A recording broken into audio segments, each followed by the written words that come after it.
নবীজির একজন সাহাবা ছিল, নাম পিতা তালহা। নবীজির একজন সাহাবা ছিল, নাম পিতা তালহা। মসজিদে পড়তো নামাজ, দুআ শেষ করতো না। নবীজির একজন সাহাবা ছিল,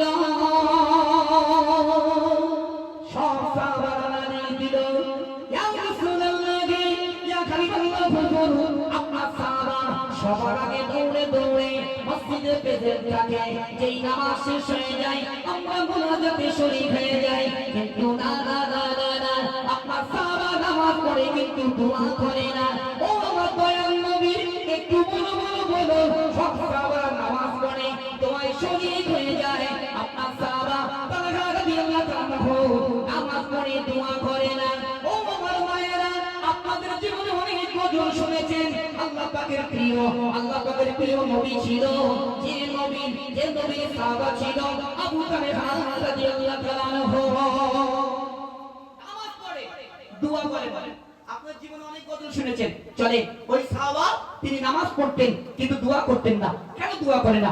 এমডি মতিউর রহমান কি দিচ্ছে কন্ডিশন। নবীজির একজন সাহাবা ছিল, নাম পিতা তালহা। নবীজির একজন সাহাবা ছিল, নাম পিতা তালহা। মসজিদে পড়তো নামাজ, দুআ শেষ করতো না। নবীজির একজন সাহাবা ছিল, নাম পিতা তালহা। মসজিদে পড়তো নামাজ, দুআ শেষ করতো না। নবীজির একজন সাহাবা ছিল, নবীজির কিছু সাহাবা চলিল রাসূলের কাছে পেয়ে, ইয়া রাসূলুল্লাহ, ইয়া হাবিবাল্লাহ, মোদের একটি আরজি ছিল, মোদের একটি আরজি ছিল। তোমার সাহাবা নামাজ পড়ে, তোমার সাহাবা নামাজ পড়ে, দোয়া কেন সে করে না? তোমার সাহাবা নামাজ পড়ে, দোয়া কেন সে করে না? ইয়া রাসূলুল্লাহ, ইয়া হাবিবাল্লাহ, মোদেরকে একটু বলো না, মোদেরকে একটু বলো না। নবীজির একজন সাহাবা ছিল, নবীজির একজন সাহাবা ছিল, নাম পিতা তালহা। মসজিদে পড়িতো নামাজ, দুআ শেষে ওই করিতো না, দুআ শেষে ওই করিতো না। রাসূল বলিল, ও গো সাহাবা, যাও না তুমি ঘর পাহাড়িতে গিয়ে যে বলো, ও গো কোথায় গেলে? রাসূল তোমাকে ডেকেছে, রাসূল তোমাকে ডেকেছে। সাহাবা তখন দৌড়ে দৌড়ে, সাহাবা তখন দৌড়ে দৌড়ে দয়ার নবীর কাছে আসিল। সাহাবা তখন দৌড়ে দৌড়ে নবীজির কাছে আসিল। ইয়া রাসূলুল্লাহ, ইয়া হাবিবাল্লাহ, আমাকে আপনি ডেকেছেন, আমাকে আপনি ডেকেছেন। নবীজির একজন সাহাবা ছিল, নবীজির একজন সাহাবা ছিল, নাম পিতা তালহা।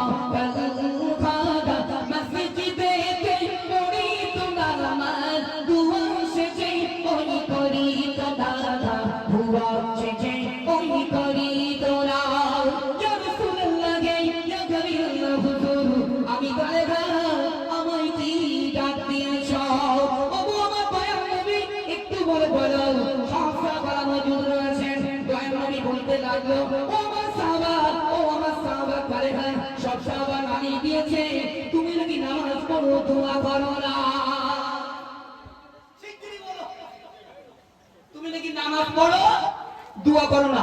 আল্লাহর কসম বলছি মায়েরা, সাহাবা তালেহা রাদিয়াল্লাহু আনহু তিনি ঝরঝর করে কাঁদতে লাগলেন, দয়ার নবীর কাছে কাঁদতে লাগলেন। কেসটা উল্টো হয়ে গেল। সাহাবা কাঁদছেন আর বলছে, ইয়া রাসূলুল্লাহ, ইয়া হাবিবাল্লাহ হুজুর, আমি সাহাবা মসজিদে নামাজ পড়ি কিন্তু দোয়া করি না। বলে কেন দোয়া করো না? সাহাবা কাঁদছে আর দয়ার নবীর কাছে ঝরঝর করে বলছে, কাঁদছেন আর বলছে, কি বলছে মধ্যে শোনাও। তালেহা বলেছে, ইয়া রাসূলুল্লাহ, স্বামী স্ত্রী মধ্যে বড় অভাব। তালেহা বলেছে, ইয়া রাসূলুল্লাহ, স্বামী স্ত্রী মধ্যে বড় অভাব। একটি শাড়ি পরিধান করবে, স্বামী স্ত্রী নামাজ আদায় করিবে, স্বামী স্ত্রী নামাজ আদায় করিবে। ওগো আমাদের দয়ার নবী, ওগো আমাদের দয়ার নবী, তোমার সাহাবা বড় গরীব। ওগো আমাদের দয়ার নবী, তোমার সাহাবা বড় গরীব। ইয়া রাসূলুল্লাহ, ইয়া হাবিবাল্লাহ, আপনি আরো শুনবেন কি, আপনি আরো শুনবেন কি। নবীজি একজন সাহাবা ছিল, নাম পিতা মসজিদেতে পড়িত নামাজ, দুয়া শেষে ওই করিত না, দুয়া শেষে ওই করিত না। ইয়া রাসূলুল্লাহ, ইয়া হাবিবাল্লাহ হুজুর, আল্লাহর কসম কেটে বললাম মায়েরা মন দিয়ে শুনুন। সব সাহাবারা কাঁদতে লাগলো। সাহাবা যখন কান্না শুরু করে দিল, সব সাহাবারা কান্না স্টার্ট করে দিল, হায় রে আমরা নবীর কাছে নালিশ দিয়ে বড় বিপদে পড়ে গেলাম। কেসটা উল্টো হয়ে গেল, কেসটা উল্টো হয়ে গেল। সাহাবা কাঁদছেন আর বলছে, ইয়া রাসূলুল্লাহ, ইয়া হাবিবাল্লাহ হুজুর, আমার স্ত্রী উলাঙ্গ হয়ে গর্তের ভিতরে বসে আছে। আমার স্ত্রীর কাপড়টা নিয়ে আমি দৌড়ে দৌড়ে দৌড়ে দৌড়ে মসজিদে নামাজ পড়তে এসেছি। একটু জোরে বলুন না সুবহানাল্লাহ, একটু জোরে বলো। আমাদের জিন্দি মনে এরকম করবে না? জিন্দি মদিনা যদি বলে দেখ, তুই আমার 10টা বাসনে একটা ভালোবাসার বউ, তোর শাড়িটা দে না, আমি একটু পরিয়ে মসজিদে নামাজ পড়তে যাবো। আর সিঙ্গেল লাঠি মারবে বলি মনে, হ্যাঁ একদম ডবল লাঠি মারবে না?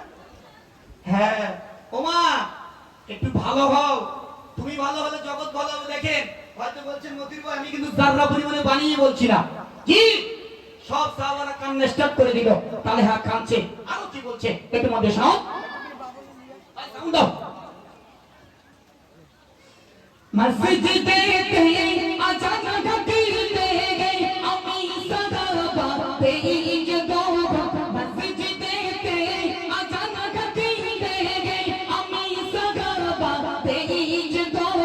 নামাজ শেষে দৌড়ে দৌড়ে বাড়িতে এসে হাজির গো, বাড়িতে এসে হাজির গো। আমার কবি অতি উর্বরে, আমার কবি অতি উর্বরে, শোনাও আবার মুসলিম বানাই। আমার কবি অতি উর্বরে, শোনাও আবার মুসলিম বানাই। আল্লাহ পথে চলো গো সবাই, আল্লাহ সবার সহায় হয়, আল্লাহ সবার সহায় হয়। নবীজি একজন সাহাবা ছিল, নাম পিতা মসজিদেতে পড়িত নামাজ, দুয়া শেষে ওই করিত না, দুয়া শেষে ওই করিত না। নবীর কাছে বললেন, নবী সাহাবারা নবী শোনার পরে সবাই কেঁদে যারে যার হয়ে গেলেন। আরে তালেহা তোমার এতটাই অভাব। দয়ার নবী বাড়িতে চলে গেলেন। ওমর ফারুক রাদিয়াল্লাহু আনহু জি সঙ্গে গেলেন, উসমান গনি গেলেন, সবাইকে নিয়ে দয়ার নবী তালেহার বাড়িতে হাজির হয়ে গেলেন। জি একটু মন দিয়ে শুনুন মায়েরা, আল্লাহর কসম বলছি, দয়ার নবীর কাছে যখন এই কথা বললে, তালেহা বলছে, ও নবী আমি এর জন্য নামাজ পড়ি, দোয়া করি না। আমার বাড়িটা মিনিমাম অনেকটা দূরে, এই গরম বালুর উপর দিয়ে আমি সাহাবা দৌড়ে দৌড়ে দৌড়ে দৌড়ে মসজিদে যাই, যেই নামাজ শেষ হয়ে যায় দোয়া করি না, আবার দৌড়ে দৌড়ে দৌড়ে দৌড়ে বাড়িতে চলে আসি, এসে কাপড়টা খুলে রেখে দিই, দিয়ে উলাঙ্গ হয়ে গর্তের ভিতরে ঢুকে পড়ি। আমার স্ত্রী গর্ত থেকে বার হয়ে ওই কাপড়টা পরে নামাজ আদায় করে। ও নবী, বেয়াদবি নেবেন না, এজন্য আমি নামাজ পড়ে দোয়া করি না, আমার স্ত্রীর নামাজটা যেন কাজা না হয়ে যায়। একবার জোরে বলুন না সুবহানাল্লাহ। এরকম জিন্নি দুনিয়ায় আছে? হ্যাঁ, এরকম জিন্নি যদি দুনিয়ায় থাকতো বাপ, জীবন পুরো তোদের ধন্য হয়ে যেত, ধন্য যেত না? হ্যাঁ, জিন্নিগুলো যদি বলতো দেখো তুমি আমার কষ্ট কষ্ট না, একটা স্বামী হেব্বি ভালোবাসি, জীবন পুরো ভরিয়ে যেত। জীবনে বলবে না, ওরা শুধু নবো মাখবো খাবো দিদি পাল্লি ভালো আরিফ পাল্লি খারাপ, দেখবেন ওরা চাহিদা বিরাট। তবে মা ভাবিরা খুব ভালো, আল্লাহ কি কথা বলতে। হ্যাঁ, আমি আমার বউ বলতে বাড়ি দিস তো একসময় ঘুমিয়ে পড়ে ঘুমাচ্ছে কি। একবার ভাবুন, তাদের খাওয়া হতো না, কিন্তু ভাবেন আমাদের জিন্নিগুলোর শোকেজের শাড়ি টালের পরে টাল, আর খাবার খাওয়া হয় না, একটা বস্ত্র নামাজ পড়ে দিল।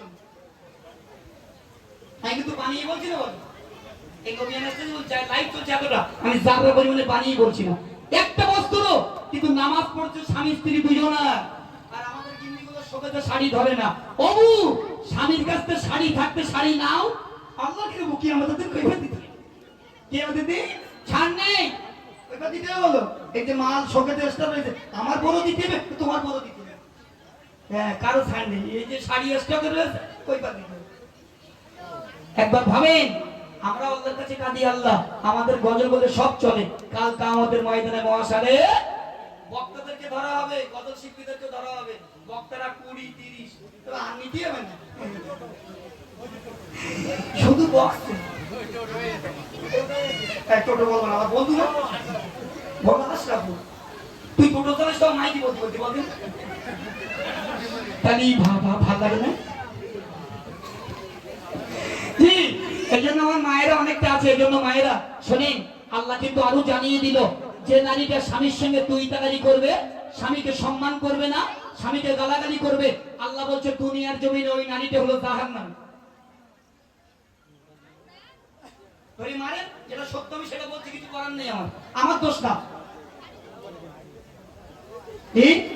এই জন্য আমার মায়েরা খুব সাবধান, স্বামীর সঙ্গে উচ্চ কণ্ঠে কথা বলবেন না। কিছু ভাবি আছে, স্বামী যদি এক কথা বলে জিন্দিগুলো 10 কথা বলে, বুড়ি বাবা আরে আয় কথা বলবি না বেশি।